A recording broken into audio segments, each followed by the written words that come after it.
In this guide, I will be showing you guys how to see hidden mentions on an Instagram story. Let's get started. First, launch Instagram app, then navigate to your homepage. When someone is tagged in a story, you may not always see their username clearly because creators can move mentions to the very bottom or hide them behind other elements.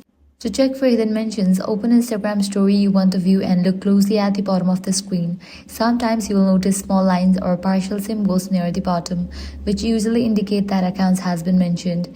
If you tap near those hidden areas at the bottom of the story, Instagram may immediately open the profile of the person who was tagged.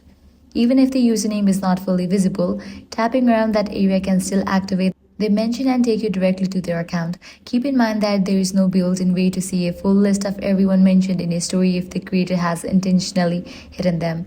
If the mention is completely concealed, the only option is to carefully tap around the lower portion of the story and see if any profile opens.